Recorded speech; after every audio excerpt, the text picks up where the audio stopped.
Je suis intimement convaincu qu'il y a un temps pour tout.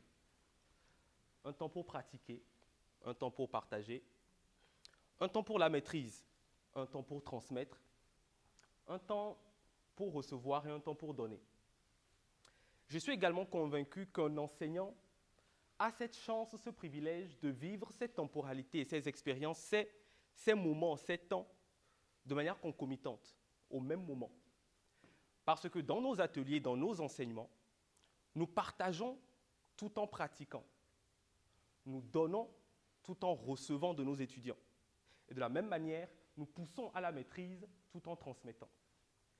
C'est la raison pour laquelle, à mon sens, un enseignant, un bon enseignant, se doit d'avoir une double casquette.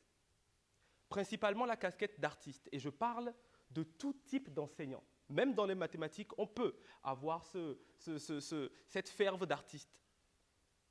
Un enseignant se doit d'avoir cette casquette d'artiste et une casquette de pédagogue.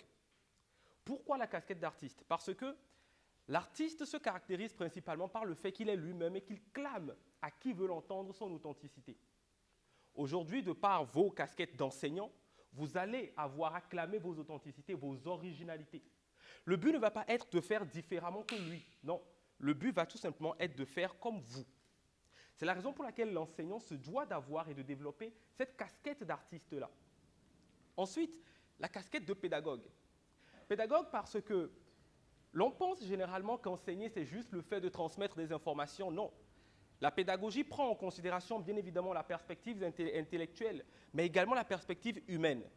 Parce qu'on n'enseigne pas à des robots, on enseigne à des humains comme nous.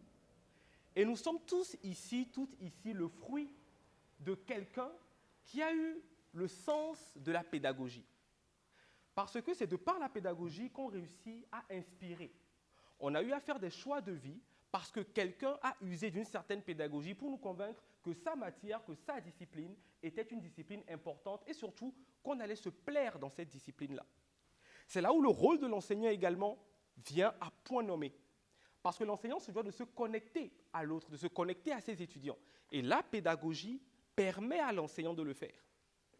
Et vous verrez que je n'ai pas du tout cité la technicité, la technique, parce que généralement, et c'est un peu le déboire dans lequel on tombe, on pense qu'un enseignant se doit de clamer une certaine technicité, de dire que je suis un technicien.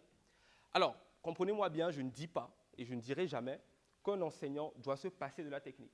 Je suis convaincu, je pense qu'il n'est nul besoin de le préciser ici, la technique est la base, le b.a.-ba, la clé.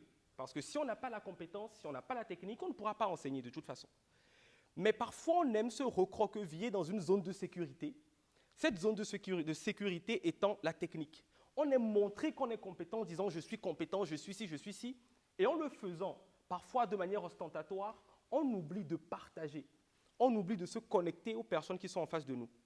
C'est la raison pour laquelle vous allez voir des milliers d'érudits, de personnes excellentes dans leur domaine, des scientifiques qui ont des prix Nobel comme vous voulez, mais en gros des personnes qui sont véritablement bonnes dans leur domaine, qui sont des praticiennes, ces personnes-là, des techniciens, mais qui n'arrivent pas à partager. Peut-être déjà que dans vos cours, vous avez eu à rencontrer ça. Peut-être même que c'est ce qui vous a poussé à venir dans la danse au lieu de suivre un parcours beaucoup plus standard, on le dirait, dans la société. Parce que lorsqu'on est technicien, la zone de sécurité, elle sert à nous rassurer.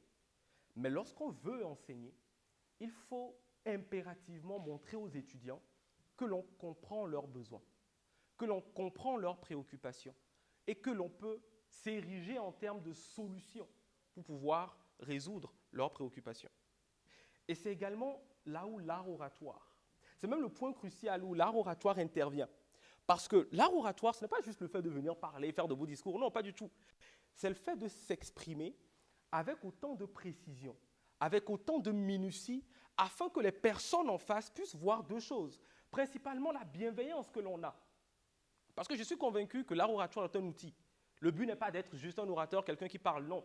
Mais c'est un outil pour pouvoir véritablement montrer qui l'on est, mais également porter certaines causes. Et la cause de l'enseignement est la cause la plus noble, une des causes les plus nobles d'ailleurs. Parce qu'en enseignant, on transmet de véritables valeurs, on transmet des connaissances, et ces connaissances ne pourront que se perpétuer dans l'avenir. Donc, lorsqu'on revient sur l'art oratoire, comme je le disais, ça ne permet pas uniquement de s'exprimer avec beauté, avec éloquence, avec élégance, non. Ça permet de montrer aux personnes qui nous écoutent que je sais de quoi je parle et je peux résoudre vos problèmes. Et pour moi, c'est ça un orateur, c'est ça une oratrice. Parce que parfois, soit on est trop technicien et on se déconnecte, soit on est trop orateur et on va dans de la philosophie. Mais l'enseignant, c'est un mixte, c'est une jonction de ces deux compétences principales. C'est donc cette personne qui viendra vous dire, je comprends ton besoin, je sais de quoi tu as besoin, je peux t'apporter cette solution. Et l'art oratoire vous permet d'avoir cette précision, de peaufiner votre profil afin que les personnes en face se disent que vous le faites, pas par contrainte, mais par envie. Parce que personne n'a envie de voir un professeur qui vient donner des cours alors en tirant la gueule, en montrant que bon, je ne suis pas heureux d'être là. Vous avez certainement déjà vu ça, on voit des professeurs, il y a des étudiants en droit qui me disent que parfois ils vont en amphi et le professeur ne fait que lire du début à la fin. Ça peut arriver. Mais, a priori, si vous avez choisi la danse, l'art de la corporalité, l'art bougeant suprême, c'est parce que vous voulez également transmettre quelque chose qui n'est pas uniquement n'est pas de danse, mais qui est également votre personnalité. Et c'est ce que nous allons voir aujourd'hui. Voir la manière dont l'art oratoire va vous permettre de dynamiser votre pédagogie. La manière dont la prise de parole va vous permettre d'exprimer qui vous êtes concrètement, afin que les étudiants, vos apprenants, puissent se dire « j'ai confiance en cette personne et j'ai envie de continuer mes cours avec lui, j'ai envie que cette personne m'inspire ». Parce que parfois, on peut donner des cours, mais ne pas pouvoir être inspirant, ne pas pouvoir être impactant. Et dès lors qu'il y a cette barrière psychologique, tout se bloque. Et l'étudiant, l'apprenant, généralement, il ne va même pas se plier aux exercices. Il peut le faire, là, de manière pratique, de manière corporelle et physique, mais spirituellement, intellectuellement, ou psychologiquement plus précisément, il ne va pas véritablement adhérer à votre vision. Et ça, c'est un gros problème parce que, bien évidemment, ça nuit à la cohésion du groupe. Je suis Pierre-Damien Fougou, je fais des recherches en droit bancaire, particulièrement sur la monnaie électronique à l'Université de Bordeaux. Je donne également des cours, des enseignements en droit, tant en droit bancaire qu'en d'autres sciences juridiques. Je forme en prise de parole en public. Parce que je suis avant tout un passionné de la prise de parole en public. Moi, là, je vous vois là, assis en train de m'écouter, je frétille en mon âme intérieure. Et je fais également du stand-up.